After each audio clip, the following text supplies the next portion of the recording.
السلام عليكم ورحمة الله وبركاته. إن الحمد لله نحمده ونستعينه ونستغفره ونعوذ بالله من شرور أنفسنا وسيئات أعمالنا. من يهده الله فلا مضل له ومن يضلل فلا هادي له.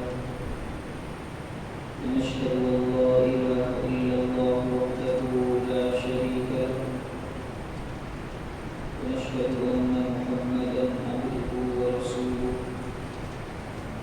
من يطع الله ورسوله فقد رشد واهتدى ومن يعص الله ورسوله فقد ضل وغوى.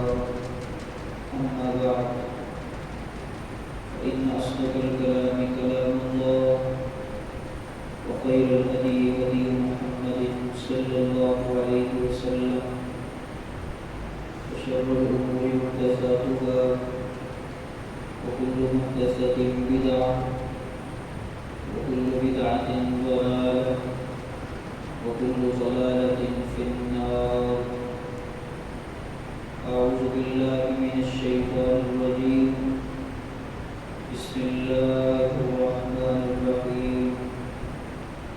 إن الذين يحادون الله ورسوله أولئك في الأذلين. وقال الله سبحانه وتعالى: ولن ترضى عنك اليهود ولا النصارى حتى تتبع ملتهم.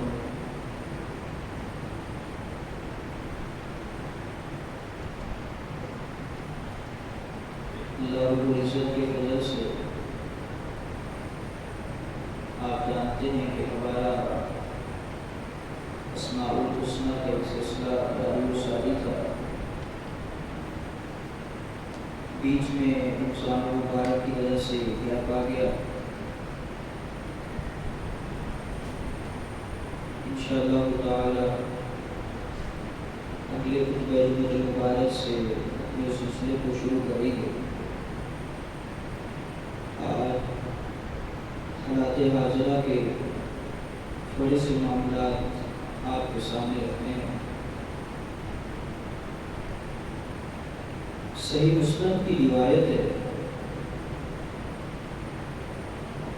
صحابہ کرام فرماتے ہیں کہ ایک صبح فجر کی نماز کے بعد نبی علیہ السلام نے صحابہ کرام کو خطبہ دینا شروع کیا. یہ نبی علیہ السلام کی زندگی کا وہ واحد خطبہ تھا جس خطبے کے اندر آپ نے آپ کے بعد سے لے کر قیامت تک آنے والے ہر ایک فتنے کی نشاندہی کرتی تھی. اور یہ خطبہ اتنا طویل تھا. صحابہ کرام فرماتے ہیں کہ نبی اسلام فتنوں کا ذکر کرتے رہے حتیٰ کہ ظہر کی نماز کا وقت ہو گیا اور خطبہ ابھی تک نامکمل تھا. ظہر کی نماز ادا کی گئی اور درس کو خطبے کو دوبارہ سے شروع کیا گیا. درس ابھی تک نامکمل تھا کہ اصل کی نماز کا وقت ہو گیا. ایک تھوڑا سا وقفہ دیا گیا جس کے اندر ضروریات بھی تھیں. نماز بھی ادا کی گئی. نماز کے بعد خطبے کو دوبارہ سے شروع کیا گیا حتیٰ کہ مغرب کی نماز کا وقت ہو گیا. صبح سے لے کر مغرب تک شام تک پورا دن نبی علیہ السلام نے صحابہ کرام کو خطبہ دیا ہے اور اس خطبے کے اندر قیامت تک آنے والے ہر ایک فتنے کا ذکر کر دیا ہے. ان فتنوں میں سے ایک فتنہ جو آپ کے سامنے رکھنا ہے جس کے بارے سیدنا ابو ہریرہ رضی اللہ عنہ فرماتے ہیں کہ نبی علیہ السلام نے فرمایا تھا لا تقوم الساعہ، میرے صحابہ یاد رکھنا اس وقت تک قیامت نہیں آ سکتی جب تک ارض حجاز سے ایک آگ نہ نکلے گی، تب تک قیامت نہیں آ سکتی۔ وہ آگ کیسی ہوگی؟ اتنی ہولناک، اتنی خطرناک، اس کے شعلے اس قدر بلند کہ شام کے ایک شہر بصرہ کا نبی علیہ السلام نے نام لیا اور فرمایا کہ رات کے وقت اس آگ کی روشنی میں شام کے شہر بصرہ کے لوگ اپنے جانوروں کو کھولیں گے اور باندھیں گے۔ اتنی خطرناک آگ ہوگی۔ حضرات، یہ نبی علیہ السلام کا فرمان ہے۔ نبی علیہ السلام دنیا سے چلے گئے، صحابہ کا دور ختم ہو چکا، 650 سال گزر چکے، ارض حجاز کے اندر لاکھوں پہاڑ ہیں، ہر ایک پہاڑ اپنی اپنی چوٹی کی حیثیت رکھتا ہے، مگر 650 سالوں کے بعد آج اللہ کی طرف سے ارض حجاز کے ایک پہاڑ کو آگ لگ چکی ہے،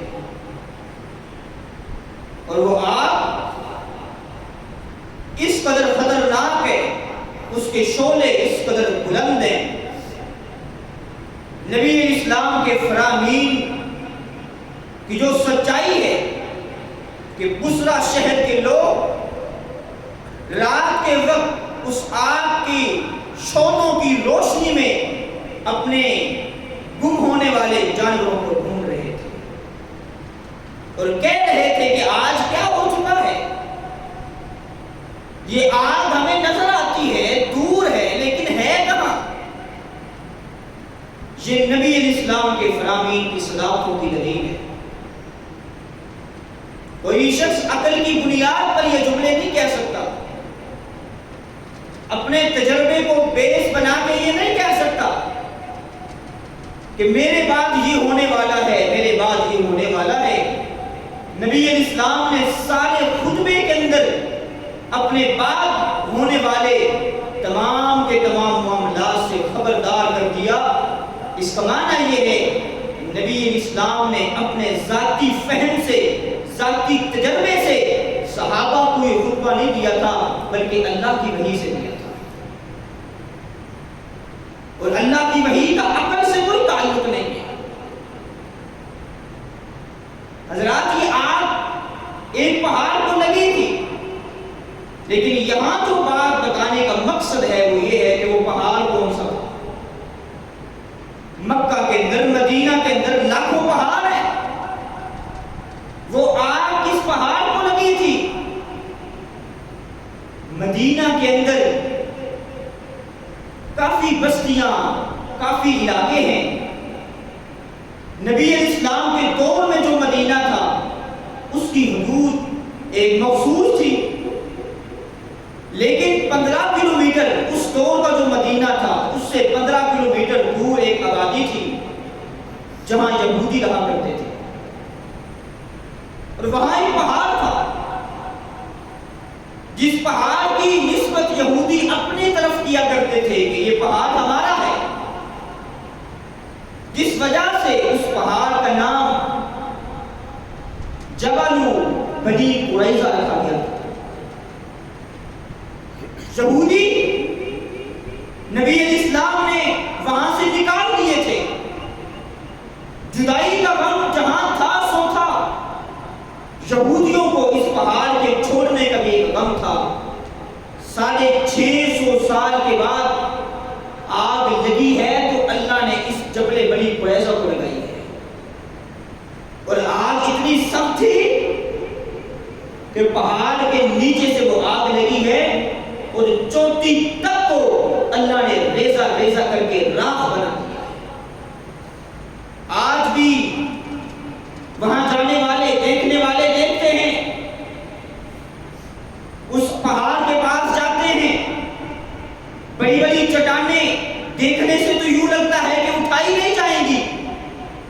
لیکن بڑی چٹان کو بھی آپ ہاتھ لگائیں گے تو یوں لگے گا کہ ہم نے ایک شبر اٹھایا ہوا ہے. پورے کے پورے پہاڑ کو جلا کے لاکھ کر دیا. یہاں علماء نے اپنا اپنا نقطہ نظر پیش کیا ہے. پہاڑ تو بہت تھے مگر اس پہاڑ کو اللہ نے آگ کیوں لگائی؟ اس پہاڑ کو اللہ نے راکھ کیوں بنایا؟ جواب ایک ہے کہ کائنات کے اندر بہت سی قومیں ہیں، بہت سے لوگ دنیا میں رہتے ہیں، مگر کائنات کے اندر سب سے مقبوض ترین اللہ کے ہاں جو قوم ہے وہ یہودی ہے. اللہ کو سب سے زیادہ جن سے نفرت ہے وہ یہودی ہے. وجہ کیا ہے؟ یہ اللہ کے بھی غدار ہیں. یہ کائنات کے امام اکرم الانبیاء اشرف الانبیاء مکے کے در یتیم محمد رسول اللہ صلی اللہ علیہ وسلم کے بھی غدار ہیں. سب سے زیادہ اسلام کو تکلیف پہنچانے والے، اسلام کی جڑوں کو کھوکھلا کرنے والے، لوگوں کو اسلام سے بدظن کرنے والے یہ یہودی تھے، جنہوں نے ہر دور میں ہر قدم پر اپنا اپنا کردار نبھایا ہے. یہ دنوں کے اندر مسلمانوں کے لیے اس قدر غلیظ جذبات رکھتے ہیں کہ ان کو بیان کرنا ناممکن ہے. یہ مسلمانوں کا وجود دنیا کے اندر برداشت نہیں کرتے. یہی وجہ ہے اللہ کے ہاں بھی یہی مقبوض ترین قوم ہے، اور نبی علیہ السلام کے ہاں بھی سب سے زیادہ مقبوض ترین قوم جو ہے وہ یہودی ہے. نبی علیہ السلام کی زندگی کا طرز عمل ہے. مدینہ کے اندر آپ کی زندگی کا بیشتر حصہ جنگوں کے اندر گزرا ہے. آپ کے عمل سے یوں لگتا ہے آپ نے کسی سکھ قوم کے ساتھ جنگ کرنی ہے، کسی ہندو برادری سے جنگ کرنی ہے، عیسائیوں سے جنگ کرنی ہے، اللہ کو ماننے والے یا نہ ماننے والوں کے ساتھ جنگ کرنی ہے.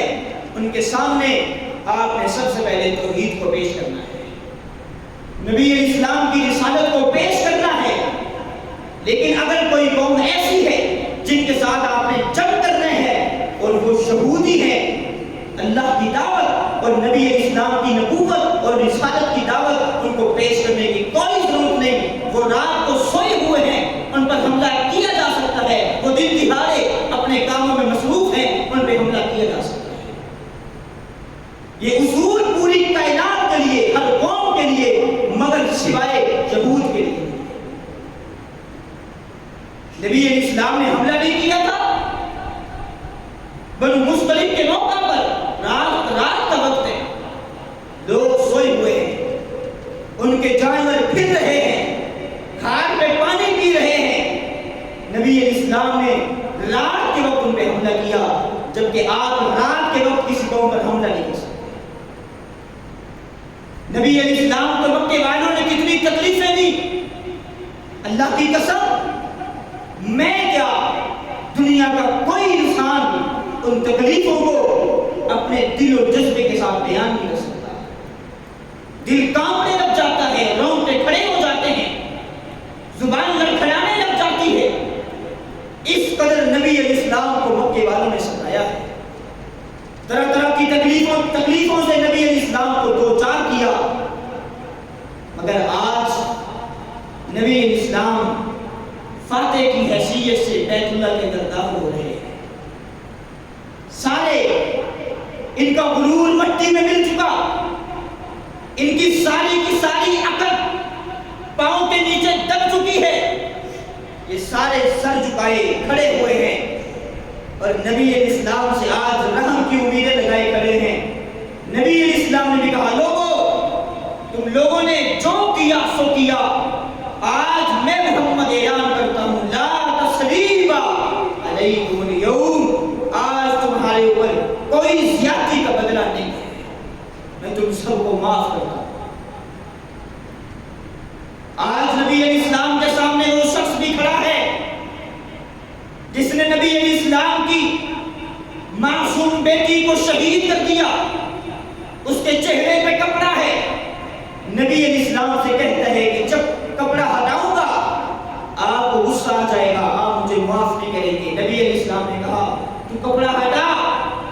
اسلام قبول کرتا ہے تو محمد تجھے معاف کر دے گا۔ اس نے کپڑا ہٹایا، سیدنا علی ساتھ کھڑے ہوئے ہیں، یوں ہی دیکھا یہ حبان بن اسود ہے، نیام سے تلوار نکالی، وار کرنے لگے۔ نبی اسلام نے فرمایا علی رک جاؤ، اگر حبان آج اسلام قبول کرنے کے لیے آیا ہے تو محمد اس کو معاف کرتا ہے۔ بیٹی کے قاتل کو کوئی معاف نہیں کرتا، نبی اسلام نے آج بیٹی کے قاتل کو معاف کر دیا ہے۔ آج وحشی بن حرب بھی کھڑا ہوا ہے، اے اللہ کے نبی، لوگوں نے تو آپ کے ساتھ زیادتیاں کی، لیکن میں نے جو زیادتی کی ہے اس کی اخیر کر دی، آج میں آپ سے معافی کا طالب ہوں۔ اللہ کے نبی نے کہا وحشی میں تیرا بھی اسلام قبول کرتا ہوں، تجھے بھی معاف کرتا ہوں۔ یہ چچا کا قاتل تھا، نبی اسلام نے سب کو معاف کر دیا ہے۔ اتنی تکلیفوں کے باوجود، اتنے جرموں کے باوجود معاف کر دیا ہے، لیکن انہی کے مقابلے میں فقط یہودیوں نے نبی اسلام کے ساتھ جو عہد کیا تھا اس معاہدے کی عہد شکنی کی تھی، اس معاہدے کو توڑ دیا تھا۔ معاہدہ کیا تھا کہ مدینہ میں اگر کوئی تیسری قوم حملہ کرے گی ہم نہیں دیکھیں گے، ہم یہودی ہیں تم مسلمان ہو، یا ہمارے اوپر کو حملہ کریں گے تو تم نہیں دیکھو گے کہ تم مسلمان ہو، ہم یہودی ہیں، ہم سب مل کر کے ان سب کا مقابلہ کریں گے، سب کا مقابلہ کریں گے۔ لیکن اب انہوں نے کیا کیا؟ مکے والوں کو پیغام پہنچایا، مکے والوں آ جاؤ، ہم بھی تیار ہیں، تم بھی تیار ہو، تم آگے سے حملہ کرنا، ہم پیچھے سے حملہ کریں گے، مسلمانوں کو دنیا سے مٹا چھوڑیں گے۔ فقط انہوں نے عہد شکنی کی ہے۔ نبی اسلام نے غزوہ احزاب کے بعد گھر میں داخل ہو کر اپنا جنگی لباس اتار دیا ہے۔ قربان جائیں، اللہ نے جبریل کو بھیج دیا، جبریل جاؤ میرے پیغمبر کو جا کے بتاؤ اے ہمارے حبیب، آپ نے جنگی لباس اتار دیا ہے، لیکن اللہ نے آپ کی نصرت اور مدد کے لیے جو فرشتے نازل کیے تھے انہوں نے ابھی تک جنگی لباس نہیں اتارا۔ جائیں ان لوگوں کا محاصرہ کریں، ان لوگوں کا محاصرہ کریں جنہوں نے آپ کے ساتھ غداری کی ہے، عہد شکنی کی ہے۔ نبی علیہ السلام اسی وقت صحابہ کو حکم دیا، صحابہ عصر کی نماز وہاں پڑھنی ہے۔ صحابہ نے حالات نہیں دیکھے، تھکاوٹ بھول چکے، بھوک کی شدت قربان کر دی۔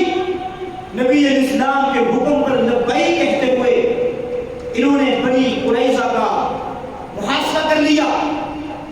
کافی دنوں تک محاصرہ جاری رہا، ہتھیار انہوں نے ڈھال دیے اور نبی علیہ السلام سے کہتے ہیں محمد صلی اللہ علیہ وسلم ہم آپ کے فیصلے کو نہیں مانتے، ہاں ہماری قوم میں سے ایک سردار ہے جو مسلمان ہو چکا ہے، ہم اس کو ثالث بناتے ہیں، وہ ہمارا جو فیصلہ کرے گا ہمیں منظور ہوگا۔ وہ کون ہے؟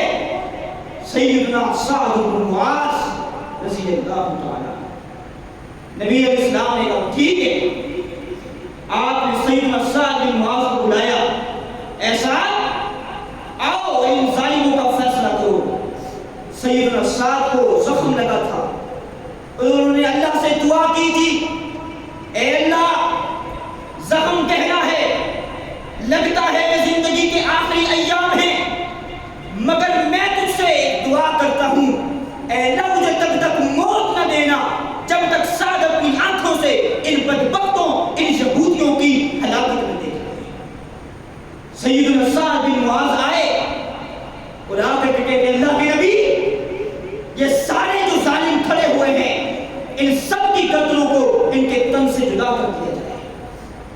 نبی علیہ السلام نے فرمایا ٹھیک ہے، ان سب کی گردنوں کو اڑا دیا گیا، اب کیا کرنا ہے؟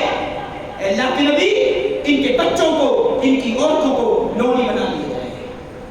ان کے بچے عزت کے قابل نہیں ہیں، اب یہ غلامی کریں گے، ان کی عورتیں اب لونیاں بنے گی، یہ عبرتناک ان کی سزا ہے جو انہوں نے غداری کی ہے۔ ایک طرف مکے والے ہیں، نبی علیہ السلام نے ہر جرم معاف کر دیا ہے، ایک طرف انہوں نے عہد شکنی کی ہے، نبی علیہ السلام نے ان کی گردنیں اڑا دی ہیں۔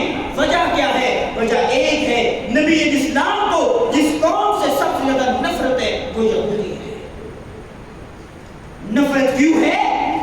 کہ اسلام کے بارے خیر خواہی کے جذبے نہیں رکھتے، یہ مسلمانوں کو اس دنیا کے اندر دیکھنا نہیں چاہتے، اپنے دل کے اندر غلیظ جذبات رکھتے ہیں۔ یہی وجہ ہے قدم قدم پر نبی علیہ السلام نے ان کی مخالفت کی ہے۔ وہ کوئی بھی میدان ہو، معاملات کے اندر ہو، عبادات کے اندر ہو، جہاں نبی علیہ السلام کو پتہ چلا کہ ہماری مشابہت یہودیوں کے ساتھ ہو رہی ہے، نبی علیہ السلام نے اسی وقت صحابہ کو حکم دیا، میرے صحابہ ہر وقت ہر گھڑی اپنے ہر عمل کے اندر یہودیوں کی مخالفت کیے، خالف الیہود، اپنے عمل کے ذریعے یہودیوں کی مخالفت کرو، تو عمل کوئی بھی ہو، تو عبادت کوئی بھی ہو۔ آپ دیکھیں دور جاہلیت میں 10 محرم کا روزہ رکھا کرتے تھے لوگ، اور نبوت سے پہلے نبی علیہ السلام بھی 10 محرم کا مکہ کے اندر روزہ رکھا کرتے تھے، لیکن پتہ نہیں تھا کہ اس دن کو روزہ کیوں رکھتے ہیں، پتہ نہیں تھا کسی کو بھی۔ لیکن نبی علیہ السلام جب ہجرت کر کے مدینہ آئے تو پتہ چلا کہ یہاں کے یہودی بھی 10 محرم کا روزہ رکھتے ہیں۔ نبی علیہ السلام نے ان سے پوچھا کہ بتاؤ تم روزہ کیوں رکھتے ہو؟ انہوں نے کہا کہ 10 محرم کے دن اللہ رب العزت نے سیدنا موسیٰ علیہ السلام کو فرعون سے نجات دی تھی، اور فرعون کو اللہ نے تباہ و برباد کیا تھا۔ ہم شکرانے کے طور پہ آج کے دن کا روزہ رکھتے ہیں۔ نبی علیہ السلام نے فرمایا ہمارا تو موسیٰ پر زیادہ حق ہے۔ اے میرے صحابہ، خالف الیہود، یہودیوں کی مخالفت کرو، 10 محرم کا روزہ رکھنا ہے، لیکن اگر کوئی شخص 10 محرم کا روزہ رکھنا چاہتا ہے، یا وہ 9 محرم کے ساتھ 10 کا رکھے، اگر 9 کا نہ رکھے تو پھر 10 کے ساتھ 11 کا رکھے، تاکہ ان کی مخالفت ہو جائے، ان کی مشابہت نبی علیہ السلام کو، اسلام کو، اللہ کو پسند ہے۔ نبی علیہ السلام نے جب دیکھا کہ یہودی اپنے بالوں کو رنگتے نہیں ہیں، اگر ان کے بال سفید ہو جاتے ہیں تو پھر ان کو رنگتے نہیں ہیں، اسی طرح سفید چھوڑ دیتے ہیں، نبی علیہ السلام نے لوگوں خالف الیہود، یہودیوں کی مخالفت کرو، جب تمہارے بال سفید ہونا شروع ہو جائیں ان کو رنگ دیا کرو، رنگ دیا کرو، مگر کالے رنگ سے بچ جاؤ، کالے رنگ سے بچ جاؤ، لیکن اپنے بالوں کو سفید ہونے سے بچا لیا کرو اور رنگ دیا کرو۔ نبی علیہ السلام نے اپنے اس عمل کے ذریعے یہودیوں کی مخالفت کی ہے۔ قدم قدم پر نبی علیہ السلام نے یہودیوں کی مخالفت کی ہے۔ وجہ کیا ہے؟ کہیں میری امت کے لوگ، کہیں یہ مسلمان، ان کے اندر آپس کے اندر محبت پیدا نہ ہو جائے، مل نہ جائیں، ان کے کلچر کو نہ اپنا لیں، ان کی تہذیب، ان کی ثقافت کو نہ اپنا لیں۔ اگر ان کی ثقافت کو اپنائیں گے، ان کے کلچر کو اپنائیں گے، دنیا کے اندر ذلیل ہو جائیں گے۔ آج ہمارا معاملہ بالکل الٹ ہو چکا ہے۔ نبی علیہ السلام نے قدم قدم پر ان کی مخالفت کی ہے، لیکن آج ہم قدم قدم پر ان کی موافقت کرتے ہیں۔ یہ جیسے کہتے ہیں، جیسے کرتے ہیں، نہیں سوچتے ہم اپنے ایمان کی بربادی ہے، نبی علیہ السلام کی سنت کے ساتھ تبخر ہے، نہیں دیکھتے اپنے ایمان کا خاتمہ کر بیٹھیں گے۔ ہم تو جدت پسندی کے پیچھے اپنے ایمان کو برباد کر بیٹھتے ہیں، مگر بھی تہذیب کو اپنا کر، مگر بھی کلچر کو اپنا کر، ان کی ثقافت کو اپنا کر نبی علیہ السلام کی سنت کا استہزاء کرتے ہیں۔ جبکہ اللہ کیا کہتا ہے؟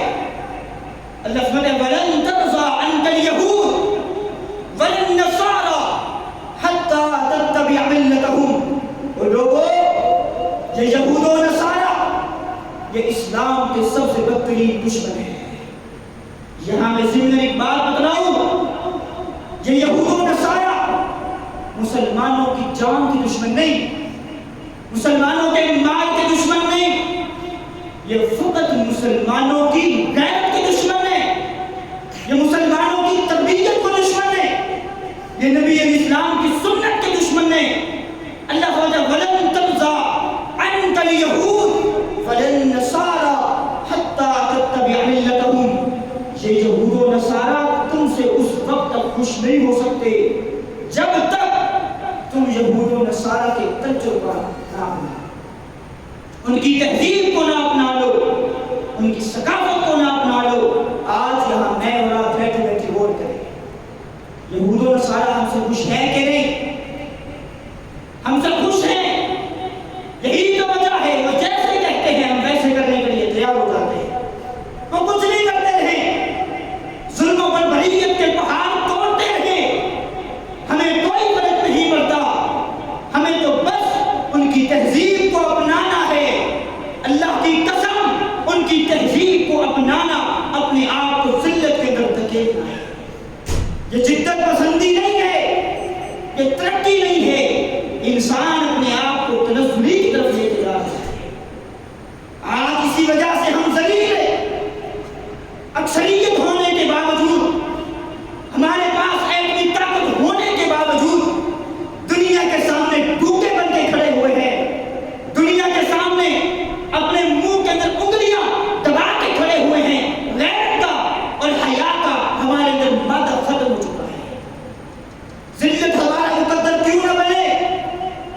اللہ فرماتا ہے ان الذین یحادون اللہ ورسولہ، دنیا کے اندر اپنے آپ کو مسلمان ہونے کا دعویٰ کرنے والے، کلمہ پڑھنے والے، نبی علیہ السلام سے محبت کے دعوے کرنے والے، اگر یہ لوگ میرے پیغمبر سے دور ہو جائیں، میرے پیغمبر کی سیرت کو چھوڑ دیں، میرے پیغمبر کی سنت کو چھوڑ دیں، میرے پیغمبر کی تعلیمات کو چھوڑ دیں، کسی قوم کے کلچر کو اپنا لیں، اسلام کو پس پش ڈال دیں اور اپنے آپ کو کامیاب سمجھتے رہیں، فرماتا ہے سن لو اولئک فی الاذلین، پھر کائنات کے اندر ذلیل ترین قوم یہود و نصارہ کی نہیں، سکھ اور مجوسی کی نہیں، بلکہ ذلیل ترین قوم اگر کوئی ہے تو یہی مسلمان ہے۔ یہ اللہ کا قرآن ہے۔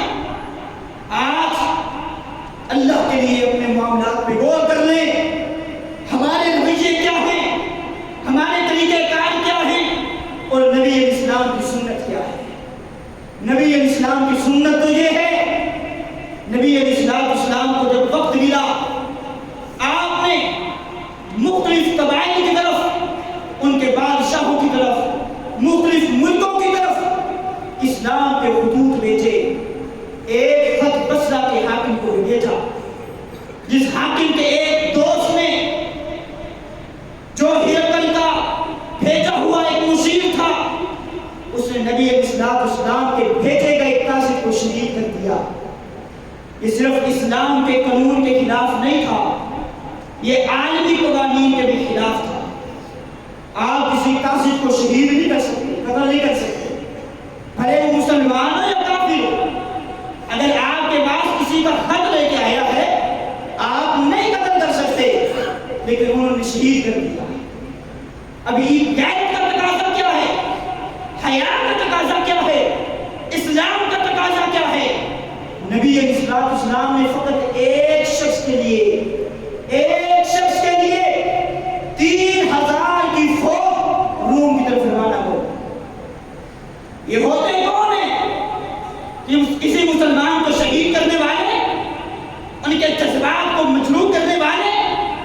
جاؤ میرے صحابہ، 3000 کا لشکر لے کے جاؤ اور ان ظالموں کو تباہ و برباد کرو۔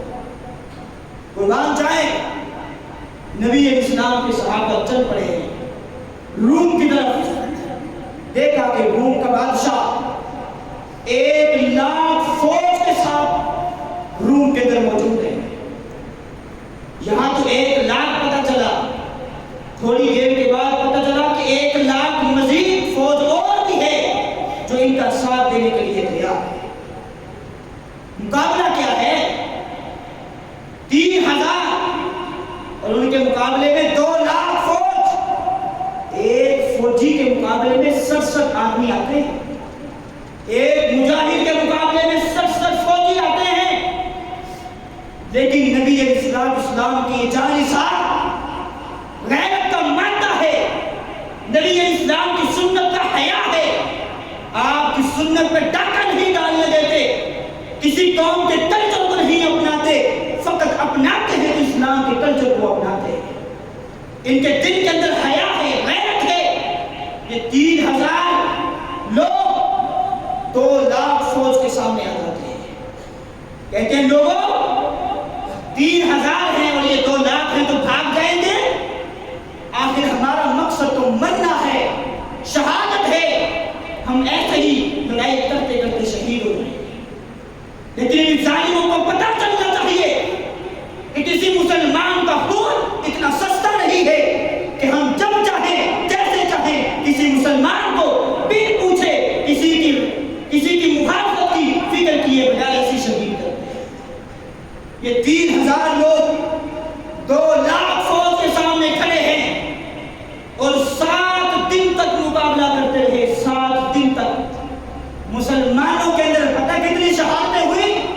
فقط 12 شہادتیں ہوئی، فقط 12 شہادتیں۔ اور مد مقابل جو فوج ہے ان کے ہزاروں نے واسطے جہنم کر دیے۔ 7 دن کے بعد سیدنا خالد بن ولید رضی اللہ تعالیٰ عنہ فوج کو امن سلامتی کے ساتھ واپس مدینہ میں آتے ہیں۔ یہ ہے غیرت، یہ ہے حیا۔ ایک مسلمان کو شہید کیا اور یہ لوگ اپنی جانوں کی فکر کیے بغیر 2 لاکھ فوج کے سامنے بغیر وسائل کے، بغیر اپنے معاملات کے ڈٹ کھڑے ہوئے کہ اسلام اتنا ہلکا نہیں ہے کہ مسلمانوں کا خون یہ ایسی بہاتے رہیں۔ آج ہم اپنے آپ کو غور کر لیں، ایک مسلمان کا خون نہیں بہا، صرف خون ہی نہیں بہا، خون بہنے کے ساتھ ساتھ ان کو تڑپایا بھی گیا ہے، ان کو نوچا بھی گیا ہے، عزتوں کو پامال بھی کیا گیا ہے، ماں بیٹیوں کی عزتوں کو نوچا بھی گیا ہے، ان کے دوپٹوں کو اتارا بھی گیا ہے، ان کو بے گھر بھی کیا گیا ہے۔ مگر آج مسلمان اسی طرح ان کے کلچر سے خوش ہیں، ان کی تہذیب سے خوش ہیں۔ بائیکاٹ کا معاملہ ہمیں اکا دکا نظر آتا ہے۔ اللہ کی قسم کہیں معاملہ رہا، اللہ کی قسم دنیا کے اندر ہمارا سورج غروب ہو جائے گا۔ اسلام کیا ہے؟ اسلام کی تعلیم یہ ہے کہ دشمن اگر مسلمانوں پر حملہ کرتا ہے پھر اپنی جان کی فکر نہیں کرنی، پھر اپنی عزت کی فکر نہیں کرنی، پھر اپنے گھر والوں کی فکر نہیں کرنی، فکر کرنی ہے تو فکر مسلمان کی فکر کرنی ہے۔ ایک مسلمان کا خون اتنا سستا ہے، من قتل نفسا بغیر نفس او فساد فی الارض فکأنما قتل الناس جميعا۔ اگر کوئی ظالم کسی ایک مسلمان کو شہید کرتا ہے، اس کو قتل کرتا ہے، اس نے ایک مسلمان کو قتل نہیں کیا، اس نے پوری کی پوری انسانیت کو قتل کر دیا ہے۔ وہ تو پوری کی پوری انسانیت کو قتل کریں اور ہم خاموش بیٹھے رہیں، ہمارے ناکوں پہ بند تک نہ آئے۔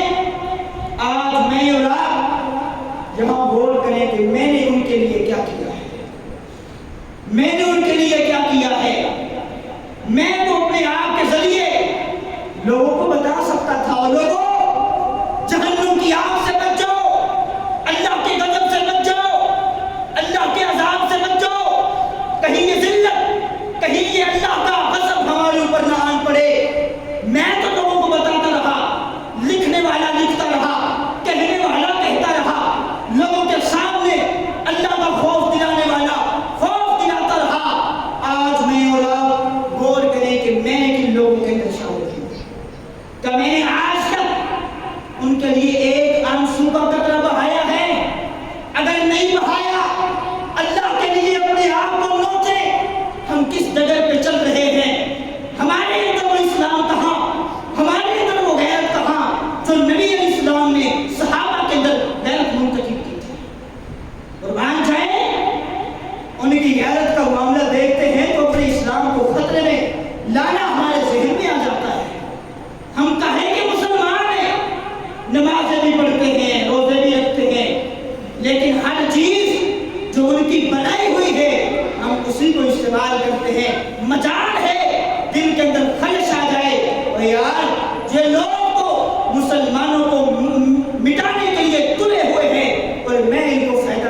اپنی نمازوں کے اندر، اپنی تہجدوں کے اندر ان بھائیوں کو یاد کیجیے۔ اگر یاد نہیں کریں گے تو یہ معاملہ ہمارے اوپر آئے گا، اور اللہ کی قسم آنے والا ہے وہ وقت آنے سے پہلے اللہ کے لیے اپنے آپ کو بدل دیجیے۔ اگر ہم جنگی اسباب کے ساتھ ان کے ساتھ جنگ نہیں کر سکتے، ہمارے ہاتھوں کے اندر تو جنگ کے معاملات ہیں، ان کا بائیکاٹ تو کر سکتے ہیں، ان کو برباد تو کر سکتے ہیں، ان کو نقصان تو دے سکتے ہیں۔ اللہ کے لیے اپنے ہر معاملے کے لوگوں کا بائیکاٹ کرے، ان کی مخالفت کرے، یہی اللہ اس کے رسول کی سنت ہے۔ ان ظالموں نے ہمارے قبلہ اول کو کیا کر دیا؟ آج ہم مسلمان اللہ کی قسم قبلہ اول کی حرمت سے ناواقف ہیں۔ آپ کو بتا کر چلوں، یہ کائنات کی وہ زمین ہے، کائنات کی قبلہ اول وہ زمین ہے جس زمین پر پوری کی پوری انبیاء کی جماعت جمع ہوئی ہے۔ کائنات کے اندر اور کوئی زمین کا وہ حصہ نہیں ہے جس جگہ پر اللہ کی یہ عظیم جماعت تمام کے تمام انبیاء جمع ہوئے ہو۔ کائنات کے اندر ایک ہی جگہ ہے، وہ بیت المقدس ہے، اور آج ہم نے بیت المقدس ان کو پیش کیا ہے تو ہم نے اپنے ہاتھوں سے پیش کیا۔ یہ وہ جگہ ہے جس کے بارے کائنات کے امام علیہ السلام کا فرمان ہے، لوگوں ثواب اور اجر کی زیادتی کی نیت سے تم 3 جگہوں کے علاوہ کہیں بھی نہیں جا سکتے۔ اگر کوئی شخص یہ چاہتا ہے کہ میں فلاں مسجد میں جاؤں، وہاں نماز پڑھوں، مجھے اتنا ثواب ملے گا، اور اسپیشل اسی کے لیے جاتا ہے، 3 مساجد کے علاوہ اس کو ثواب نہیں ملے گا۔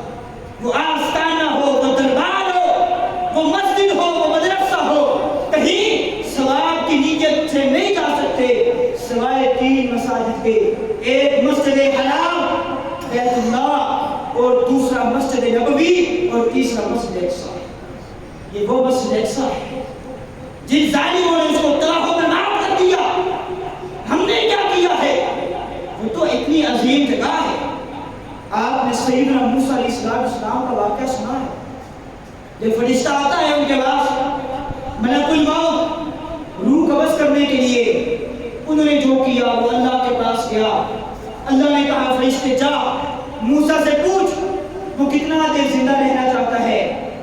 آخر کار وہ بالوں کا معاملہ سب جانتے ہیں۔ موسیٰ علیہ السلام نے کہا اتنے سال زندہ رہنے کے بعد کیا ہے؟ کہا جی موت ہے۔ تو پھر زندہ رہنے کا کیا فائدہ؟ میری موت ابھی ہونی چاہیے۔ لیکن موسیٰ علیہ السلام نے اس وقت اللہ سے کیا دعا کی تھی؟ یہ کون ہیں؟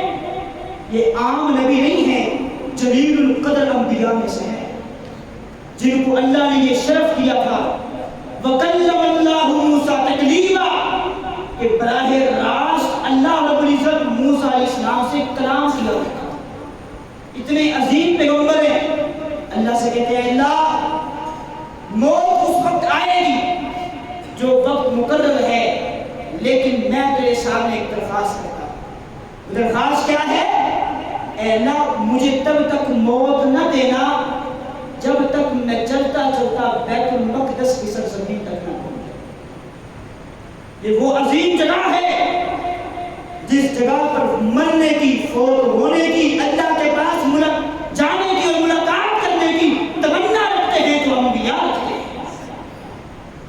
قربان جائے نبی علیہ السلام نے جب یہ صحابہ کو بیان کیا، آپ نے فرمایا میرے صحابہ جب میں معراج کے لیے گیا تھا اللہ نے مجھے موسیٰ کی قبر بھی دکھائی، فقط موسیٰ کی قبر نہیں دکھائی بلکہ موسیٰ کی قبر میں اللہ نے مجھے موسیٰ بھی دکھائے تھے۔ اے میرے صحابہ اگر میرے اختیار میں ہوتا تو میں موسیٰ کی قبر کے اندر موسیٰ تمہیں بھی دکھا دیتا۔ یہ تو یہ عظیم جگہ ہے جو ایک نشانی ہمارے پاس تھی، لیکن آج ہم نے اس نشانی کو بھی اپنے آپ سے جدا کر دیا ہے، جس کے لیے لوگوں نے اپنی جانیں پیش کی، اپنے آپ کو قربان کر دیا، لیکن آج مسلمان ویسے ہی سوئے ہوئے ہیں جیسے آج ہم اپنے حالات کو دیکھتے ہیں۔ اللہ کے لیے کہ میری اور آپ کی زندگی اتنی قیمتی نہیں ہے جتنی قیمتی مسجد اقصی ہے۔ ہمیشہ ذہن میں یہ بات رکھیں کہ میری جان اتنی قیمتی نہیں ہے جتنی دوسرے کی جان قیمتی ہے، اور دوسرا یہ بات اپنے ذہن میں رکھے کہ میری جان اتنی قیمتی نہیں ہے جتنی جان دوسرے کی قیمتی ہے۔ تو میرے دوستو، میرے بھائیوں، یہ باتیں عرض کرنے کا مقصد ایک ہی تھا، اللہ کے لیے، اپنے بھائیوں کے لیے کچھ کر گزریے۔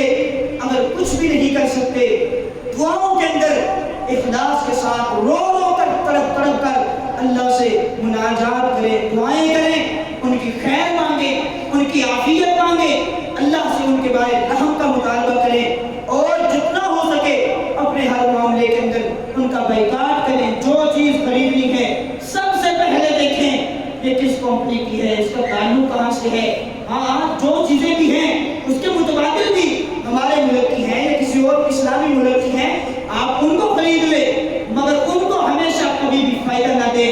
اگر ہم اس معاملے کے اندر ان کو فائدہ دیتے رہے، یاد رکھیں انہی کے جرم میں ہم بھی ملوث ہو جائیں گے، اور قیامت کے دن اللہ انہی کے سامنے ہمیں بھی کھڑا کرے گا۔ اللہ سے دعا ہے اللہ تعالیٰ مجھے اور آپ کو اسلام کی یاد عطا فرمائے۔